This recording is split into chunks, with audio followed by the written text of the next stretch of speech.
Olá, é a TV Pé de Figo com o canal VV8 da NET, diretamente da Câmara Municipal de Valinhos, que recebe hoje a deputada federal Luísa Erundina. E Luísa Erundina, um símbolo da luta da mulher brasileira na política e na luta social, iniciou e falou na sua palestra que quando a mulher entra na política, a mulher muda. E quando várias mulheres entram na política, as mulheres mudam a política, lembrando a presidente do Chile, Michelle Bachelet.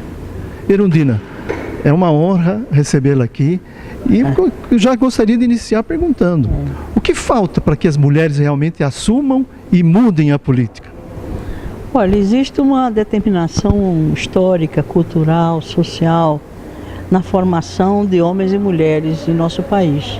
E aí nos cabe a nós mulheres na parte de responsabilidade, ou seja, nós temos uma cultura machista, patriarcal, centralizadora, autoritária no país, e muitas vezes essa cultura ela é reproduzida na forma de educar meninos e meninas, né?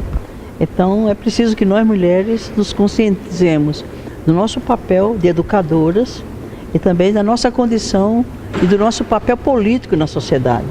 Nós somos mais da metade da população no Brasil e no mundo, e a nossa presença nos espaços públicos e nos espaços de poder é absolutamente inferior àquilo que nós representamos de fato, inclusive na construção da riqueza na sociedade. Uma das questões que mais preocupam a sociedade e as mulheres principalmente é a questão da violência que ocorre nos lares, na rua, no trabalho. A senhora fez um projeto e aprovou uma lei da criação da casa-abrigo. Exatamente, quer dizer, exatamente essa cultura machista, patriarcal, explica em grande medida a violência do homem contra a mulher, seja o marido, sobretudo a violência doméstica contra a mulher, contra a criança, contra o idoso.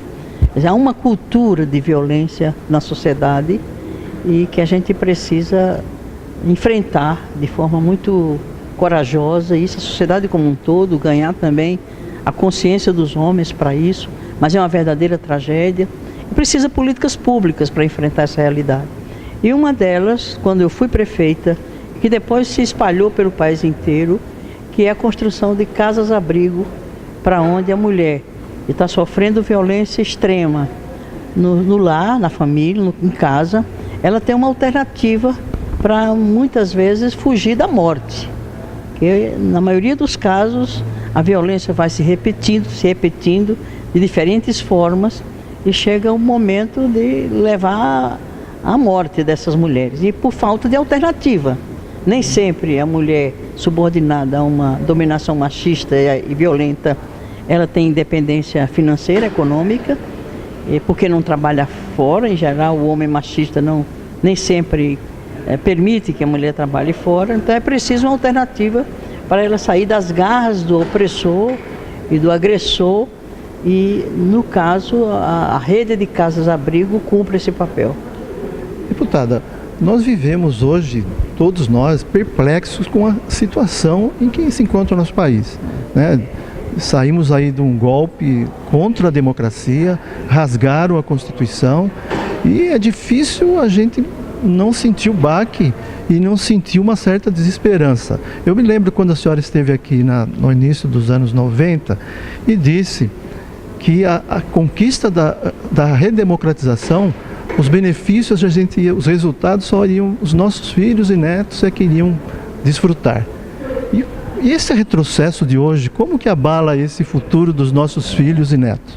Sem dúvida, é um momento de grande preocupação, de perdas irreparáveis e de medidas para o futuro que vai comprometer o futuro das novas gerações. Por exemplo, aquela medida da morte, aquela PEC da morte, que hoje é uma emenda constitucional, né, que congela os investimentos públicos por 20 anos, significa, né, condenar o Brasil a retroceder no mínimo 2 décadas, o que vai colocar uma situação de absoluta desvantagem e de desequilíbrio entre aquilo que o país já foi, chegou a ser a 5ª economia do mundo, hoje está numa situação que não sequer dá conta das condições mínimas de sobrevivência do seu povo. Quase 13 milhões de desempregados, num governo que deu um golpe dizendo que queria mudar a política econômica e nada fez, só piorou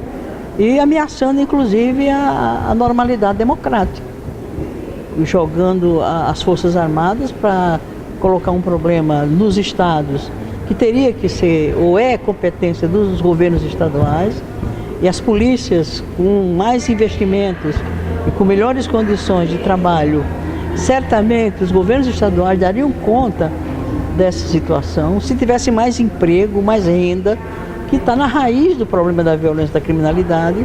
E, portanto, nós estamos num momento que temos que exigir reformas estruturais para dar um basta a esse retrocesso enorme que o país está enfrentando hoje.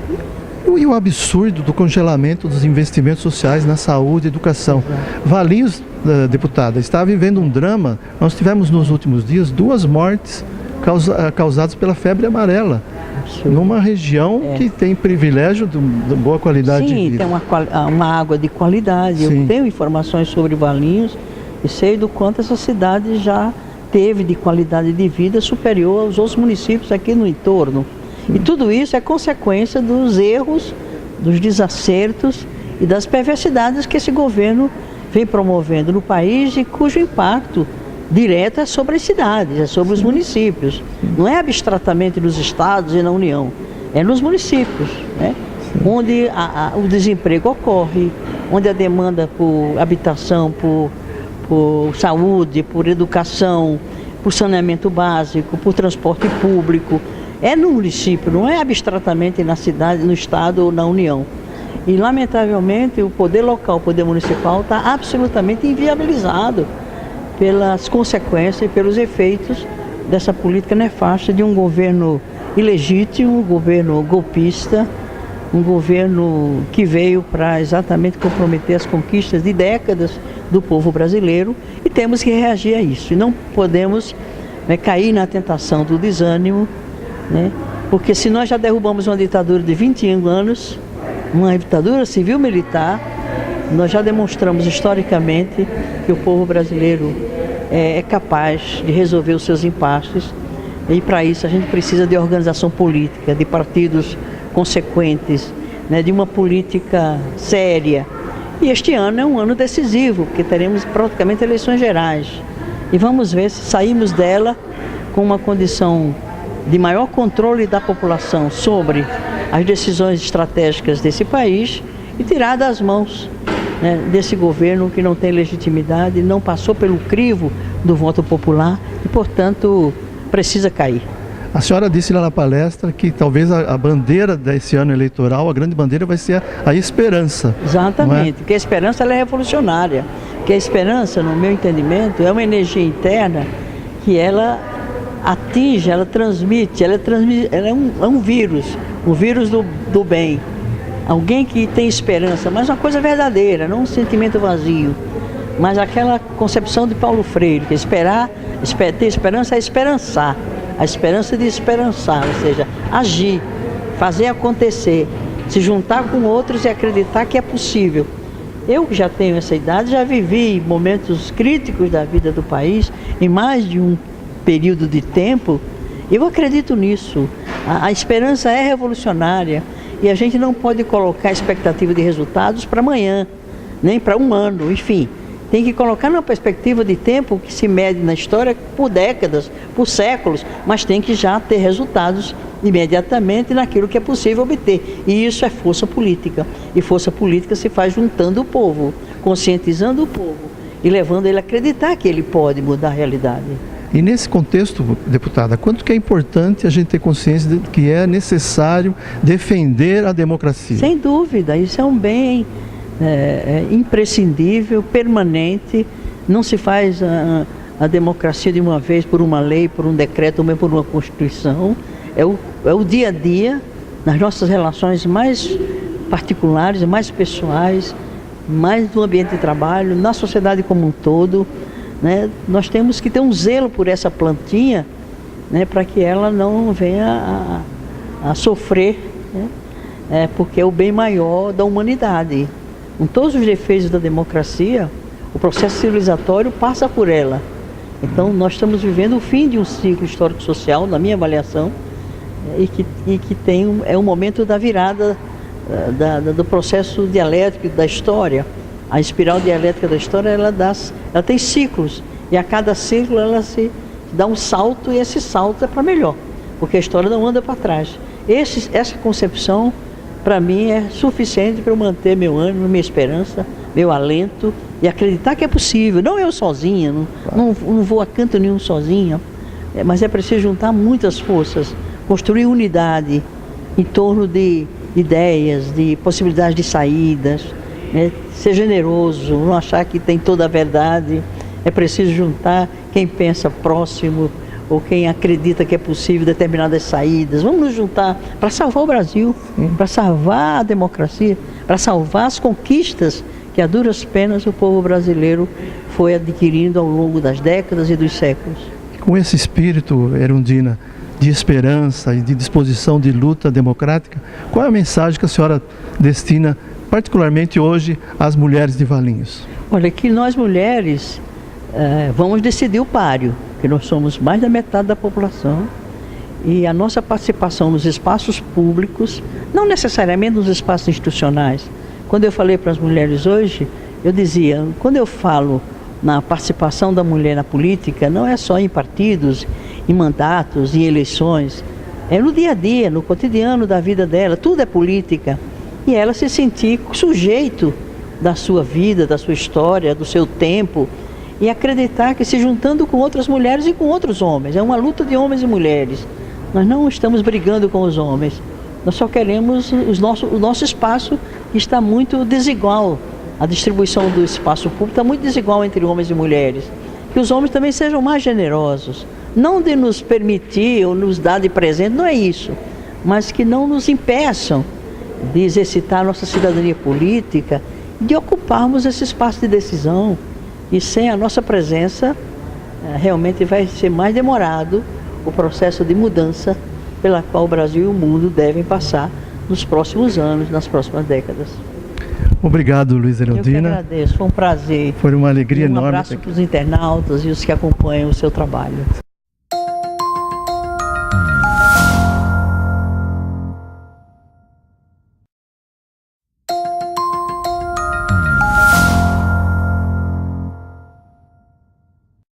O tema que me foi conferido é exatamente caminhos, desafios da presença da mulher na política.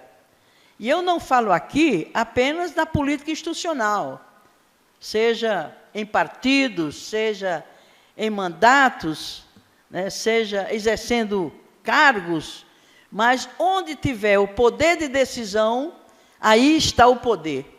E, lamentavelmente, onde está o poder, tem menos mulher do que em espaços onde não tem poder.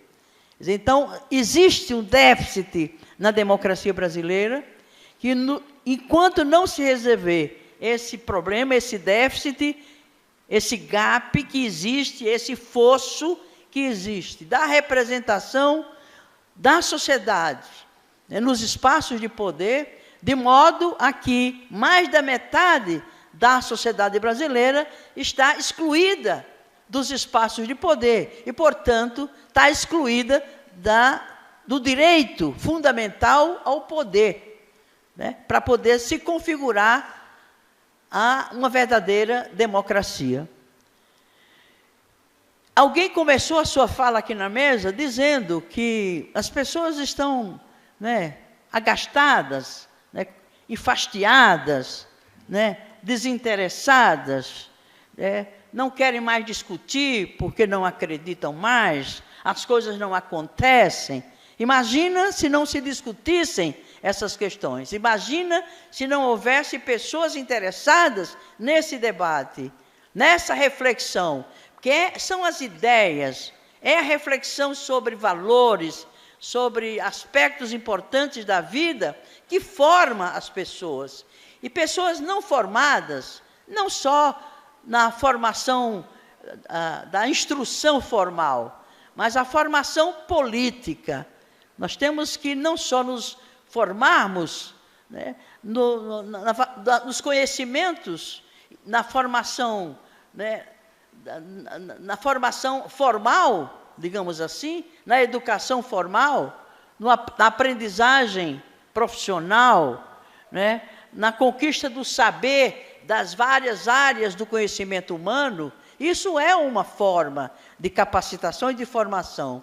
Mas se ela não vem acompanhada da formação política, que é a formação para o poder, seja no sentido de disputar o poder, de conquistar o poder e de exercer o poder, nós não somos cidadãos e cidadãs plenos também. Então, por conta dos malefícios, né, por conta dos desvios, por conta da crise ética que existe na política hoje no mundo, e não só no Brasil, mas em especial na atual conjuntura, esse quadro dantesco que estamos vivendo no país, que é uma crise multifacetada, é uma crise econômica, é uma crise social, é uma crise política, é uma crise ética, e eu acrescentaria, é uma crise de esperança. As pessoas estão desalentadas, desacreditadas, estão, portanto, né, indispostas com qualquer iniciativa que possa sugerir a necessidade de nos envolvermos nesse debate e de exercitarmos o nosso poder, por ter ideias, debater ideias, defender ideias, assumir posições. Isso é política, isso é fazer política. Portanto, a política, ela não é devidamente compreendida se a gente simplesmente imagina que só se está presente na política, que é uma parte do tema que foi proposto aqui à nossa reflexão, se estivéssemos filiados a um partido, ou se tivéssemos disputado eleições e ganho eleições, ou se estivéssemos disputando mandatos. Isso é uma expressão da política no sentido mais institucional, mais formal, mais anterior à política concebida nesses termos. Todo espaço que nós ocupamos, existem, né, decisões a serem tomadas, né, na família, no trabalho, na igreja, na comunidade onde nós vivemos. Enfim, em todos os ambientes em que nós ocupamos ou marcamos a nossa presença, há um aspecto das relações entre quem ocupa esse espaço que lida com a questão do poder. Só que o poder nem sempre está dividido de forma democrática, de forma igualitária, de forma equilibrada. E aqui eu começaria até pelo poder no ambiente da família. O chefe de família e a chefe da família não é só aquele que mantém economicamente a família, né? É quem tem, de uma certa forma, uma responsabilidade por aquele grupo social que é a família, e que há uma transa de poder entre os membros desse grupo social, que é o chefe da família, a dona de casa, ou a chefe da família. Em muitos casos, ela é tão mais chefe do que ele, porque muitas vezes não só ela trabalha também, trabalha dentro de casa, ela contribui para a manutenção da família. E a educação sobre a qual ela é responsável, não só ela, mas também o homem. Então, a desigualdade na distribuição do poder já começa no ambiente doméstico. É o homem que manda, decide, bate o martelo, e a mulher e os filhos devem obedecer. Isso é frequente no ambiente familiar, e é por isso que existe tanta violação aos direitos das mulheres no ambiente familiar, no ambiente doméstico, inclusive com a tragédia da violência contra a mulher, que hoje existe no mundo inteiro, mas particularmente no Brasil, é uma consequência da não divisão do poder, que se exercita, seja na condição de pai, ou de mãe, ou de filho, ou de empregado, ou de secretário, ou empregado daquele grupo familiar. Portanto, já devemos refletir onde é que está o poder, como esse poder está dividido, né? E qual é o papel da mulher nesse espaço onde se decidem as coisas e as questões que dizem respeito ao grupo social, no caso a família. Então, começa, né, a exclusão da mulher no espaço de poder, e todo o poder diz respeito à política, e à política doméstica, à política familiar. E se a gente transborda essa reflexão por um ambiente de trabalho, veja bem, no ambiente de trabalho, a desigualdade vai desde da política salarial. Funções iguais de homens e mulheres, em geral, a mulher tem um salário inferior. Os cargos de mando, de gerência, de direção nas empresas, predominantemente é preenchido por homens. Nem sempre é o mais competente, nem sempre é o mais criativo, nem sempre é o mais responsável, nem sempre é o que tem maior expressão de liderança. Mas, no entanto, a sociedade já estabeleceu, né, que ao homem os cargos de comando, os cargos de poder, os cargos de direção é do homem. E quando colocar numa escala muito menor, uma ou outra mulher numa condição muito inferior, e isso se mantém como se fosse uma coisa normal. E não é normal. Não é normal. Então, e aí se a gente extrapola essa reflexão, por exemplo, para os espaços de poder político, no caso, partidos políticos. São poucos os partidos que têm na presidência nacional e na presidência estadual e na presidência municipal mulheres. A imensa maioria não são mulheres que dirigem os partidos políticos, nem nenhuma das esferas da organização partidária. Então, isso mostra que nós temos uma deficiência fundamental, essencial, substantiva, na organização política do nosso país, exatamente pela exclusão da mulher nos espaços de poder. E isso se deve não só aos homens, não vamos também culpabilizar os homens, como se eles é que não nos deixassem ocupar esses espaços de poder. Claro que quem decide, né, quem deve ser o presidente da República, ou o governador do estado, ou o prefeito da cidade, não só são os homens, mas também nós mulheres, que somos mais da metade dos eleitores, certamente decidimos mais do que os homens a favor dos homens. A favor dos homens, não é verdade? Porque no dia em que nós, que somos mais da metade dos eleitores, resolvêssemos nos juntar e dizer, não, nós só vamos votar em mulher, nós elegeríamos da vereadora a presidente da República, mas a gente não tem consciência dessa nossa força. Nós temos essa força, é um potencial, mas nós não exercitamos esse potencial. Por conta do quê? Da cultura dominante da sociedade, que é uma cultura machista, é uma cultura patriarcal, é uma cultura autoritária, centralizadora de poder. Isso em todos os âmbitos da vida da sociedade. Essa cultura, ela, de forma até inconsciente ou subliminar, ela domina essa cultura masculina, machista, patriarcal, né, sobre homens e mulheres, com uma força enorme, sem nem sequer se dar conta que está ocorrendo isso. Porque a própria mulher, ela reproduz atitudes, comportamentos e valores machistas. E o pior é que a mulher, ela tem um papel de educadora, como mãe, como esposa, como cidadã, como trabalhadora, né, como educadora em todos os sentidos do termo. Então, a formação de homens e mulheres, portanto, a educação de meninas e meninos, passa pelas mãos de nós, mulheres.